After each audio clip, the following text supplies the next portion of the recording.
সারা দেশে পুরোদমে শুরু হলো ট্রেন চলাচল। প্রথমে মালবাহী লোকালের পর আজ থেকে শুরু হলো আন্তনগর ট্রেন চলাচল। তবে আপাতত পারাবত এক্সপ্রেস, জামালপুর এক্সপ্রেস ও সিরাজগঞ্জ এক্সপ্রেস ট্রেন চলাচল করবে না।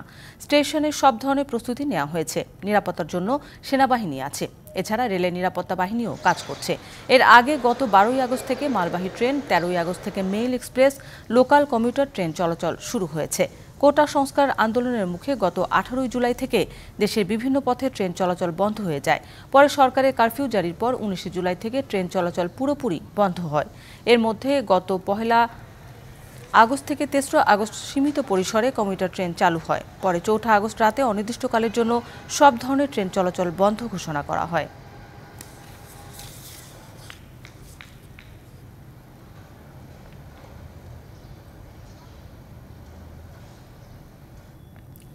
আরও জানাতে কমলাপুর রেল স্টেশন থেকে আমাদের সাথে যোগ দিচ্ছেন আরফুল ইসলাম। সরাসরি চলে যাচ্ছি তার কাছে। আরিফ, আজ থেকে তো আন্তনগর ট্রেন চলাচল শুরু হয়েছে। আপনার চোখে পড়েছে কিনা আন্তনগর ট্রেন চলাচল? আর এছাড়া লোকাল এবং কমিউটার ট্রেনও তো চলছে, বিস্তারিত জানাবেন।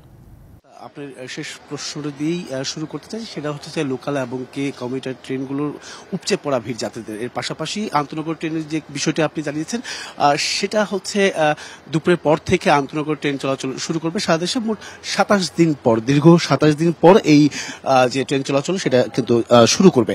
আর সেক্ষেত্রে প্রথম যে ট্রেনটি সেটা হচ্ছে মোহনগঞ্জ এক্সপ্রেস। সেটা এই কমলাপুর রেল স্টেশন থেকে যে সময় নির্ধারণ করা হয়েছে সেটা হচ্ছে 1:15। এরপর যেটা আছে 1:30টায়, যেটা হচ্ছে যে বনলতা, পরবর্তীতে রয়েছে সিল্ক সিটি, 2:45 সিল্ক সিটি রয়েছে। আর এর পাশাপাশি এরপরে হচ্ছে কালনি এক্সপ্রেস রয়েছে। তো বলা যায় যে দুপুরের পর থেকেই আন্তনগর ট্রেন চলাচল শুরু করবে। ইতিমধ্যে আমরা কাউন্টারগুলোতে দেখেছি আন্তনগর ট্রেনের টিকিট ক্রয়ের বিষয়টাও তারা বলছেন যে তারা সেখান থেকেও টিকিট ক্রয় করতে পারবেন, পাশাপাশি অনলাইন থেকেও তারা কিন্তু টিকিট ক্রয় করতে পারবেন। তবে সকাল থেকে এখন পর্যন্ত তার মানে হচ্ছে কোনো প্রকার ট্রেন চলাচল করেনি আন্তনগর যে ট্রেনগুলো রয়েছে। এর আরেকটি বিষয় জানিয়ে রাখি যে আন্তনগর ট্রেনগুলো যার যার যে গন্তব্যে ছিল, যেমনটা রাজশাহী বা যশোর, বেনাপ, এই সমস্ত এলাকার যেগুলোতে আন্তনগর ট্রেন রয়েছে সেগুলো কিন্তু ঢাকার উদ্দেশ্যে ছেড়ে আসছে। তো বলা যায় যে যতক্ষণ আসলে সময়ের একটা বিষয় রয়েছে যে কখন আসবে সেই কমলাপুর স্টেশনের ট্রেনগুলো, সেটার উপরেও কিন্তু নির্ধারণ করা হবে সময়সূচি। আপনি জানেন যে 13 তারিখ থেকে লোকাল এবং কমিউটার ট্রেন শুরু হয়েছে। আরেকটি বিষয় জানিয়ে রাখি, ভারতের মালবাহী যে ট্রেনগুলো রয়েছিল সেগুলো কিন্তু 12ই আগস্ট থেকে চলাচল শুরু হয়েছে। ইতিমধ্যে ভারতের সাথে বাংলাদেশের যে 3টি যাত্রীবাহী ট্রেন রয়েছে সেগুলো কিন্তু এখনো শুরু হয়নি। সেটা অনিশ্চিত বিষয়টা, সেটা ভারতের পক্ষ থেকে কিন্তু এই ধরনের সিদ্ধান্ত নেওয়া হয়েছে।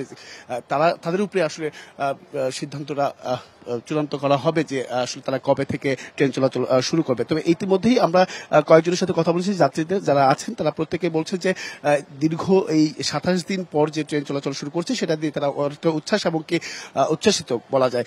কারণ এই এত দীর্ঘ সময় এই বাংলাদেশের ইতিহাসে এই আন্তনগর ট্রেন চলাচল বন্ধ রাখা বা বন্ধ থাকা আসলে ছিল না বা বন্ধ ছিল না, এমনটা কিন্তু জানিয়েছেন।